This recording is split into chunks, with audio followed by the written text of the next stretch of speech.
Hello, this is Cathy Cassidy, and I'm here today to read you the very last chapter of Angel Cake. And I'm just going to give you a little warning before I get started that actually in Wales, where I live, the schools have been given the last week of term off to try and help the spread of the coronavirus here. So outside my house today, there are some teenagers playing football and they're very happy and yelling and stuff. So if you hear some random shouting, that's what's going on. But yeah, I'm just really happy to be here with you. I'm happy that you've all stuck it out to the end.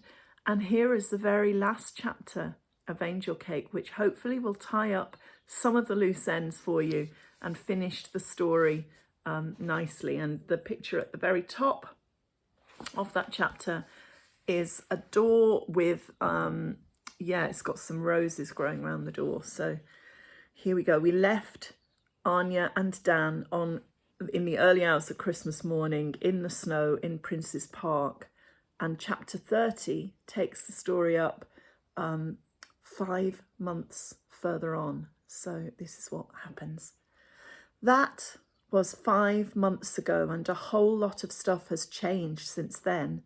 Dad started work with the Santa Claus guy, managing the Rocking Horse workshop, and things went well, really well.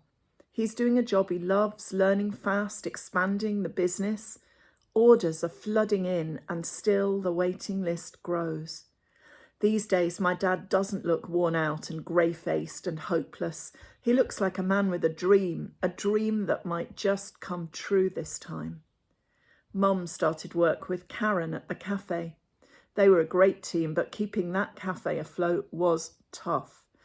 All those cupcakes and melt-in-the-mouth meringues, the cream slices and luscious chocolate cakes, they tasted good, but they didn't bring in enough cash. In April, Karen took the decision to close. "I'll miss the cafe," Ringo said, breaking into song again. "Imagine there's no heaven."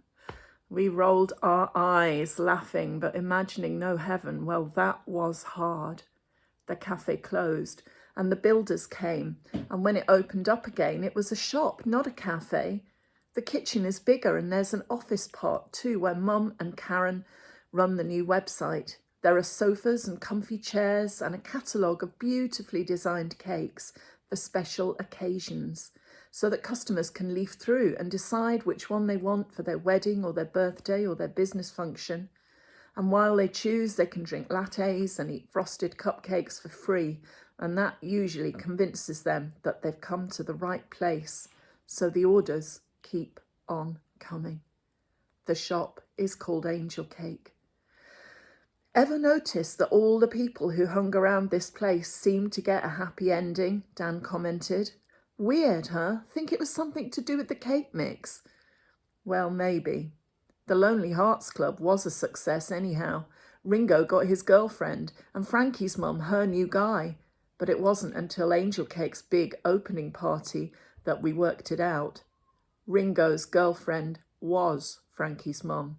Frankie nearly fainted with horror when she saw them walk in together, Ringo in his orange satin coat and Mrs. McGee in a lime green mini dress.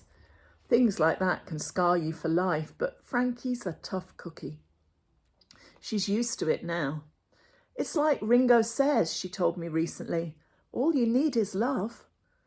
Dan got his happy ending too. We went into school on the first day of the January term with Karen in tow and asked to see Mr. Fisher. Dan filled the head teacher in on everything that had happened with his mum and dad and all the reasons he'd been feeling so angry, so close to the edge. "I'll change," he told Mr. Fisher. "I promise." Well, maybe. Dan has a rebellious streak a mile wide, but he's also stubborn and determined and smart. In 3 short months, he's turned his school career around. Miss Matthews has stopped backing away whenever he comes into the classroom, and that has to be good, right? Frankie and Kurt are still together. Frankie has got into the whole healthy eating thing, big style, encouraged by Kurt, of course. She's vegetarian now, and more likely to be seen snacking on tofu and bean sprout salad than scarfing down a plate of chips. Kurt's gone full-on goth and last week had a detention from Mr. Fisher for wearing black nail varnish in class. True to his word, he found a new home for Cheesy, somewhere the little rescue rat is loved and fussed and cared for. Cheesy lives with Lily Caldwell now. I know that doesn't sound too promising, but trust me, Lily has changed. She's through with boys, and that includes the scally gang Dan used to hang out with. Boys are rats, she told us, shooting dark looks at Dan, who never actually noticed most of the time. But then he never noticed when she was shooting him mushy, slushy looks either, so maybe that's okay. Anyhow, it was the rat's comment that got Kurt thinking, and Cheesy lives in a state-of-the-art rat mansion now, at Lily's place. She's even stopped smoking because she says it's bad for Cheesy's health. I know, seriously. She said I could come and visit Cheesy whenever I wanted. She even smiled when she said it, and last week she sat with Frankie, Kurt and Dan and me at lunch and didn't insult anyone or flutter her spider's leg lashes at anyone either. She was okay. That's rats for you, Kurt said wisely. They have a civilizing effect on almost everyone. A few more weeks and Lily will probably be joining the school choir and helping old ladies to cross the road. I guess you never know. We're moving, and although I said I never wanted to move again, this time I think it might be okay. We're not going back to Krakow, we're moving to Lark Lane, to the flat above Angel Cake, a flat with 3 bedrooms, a big living room and a kitchen where the sink doesn't leak and the cupboard doors all work. There are new carpets and clean, pale painted walls, and the radiators are new and efficient, not rusty and rattly. The flat above the shop has been empty since the end of April, when the last tenants moved out. Karen offered it to us and Dad started work pretty much right away, painting the walls, putting up shelves. Mum made new curtains for the windows and a rag rug for the fireplace. It's not exactly like the whitewashed cottage I pictured in my mind, but still it feels like home. Dad is still shifting boxes and bin bags with help from Ben and Nate and Tomasz. Tomasz has a removals business now, but this is one move he isn't charging for. Kasia and I have the attic bedrooms up above the main bedroom and the living area. I let Kasia pick first and I end up with the one at the back, with a soft blue carpet and a pine chest of drawers and a single bed with a bright blue duvet. I put my suitcase down and drift to the window, and my heart flips over. There's a back garden, a secret hideaway, green and lush and slightly overgrown. All that time I've spent at the cafe, and I never realised. I run down to the living room. There's a garden, I exclaim, a proper garden. Dad laughs. Good surprise, huh? I will grow vegetables and your mother will grow flowers and all of us will have some green space, somewhere to relax. Downstairs, tucked in behind the staircase, I find the back door.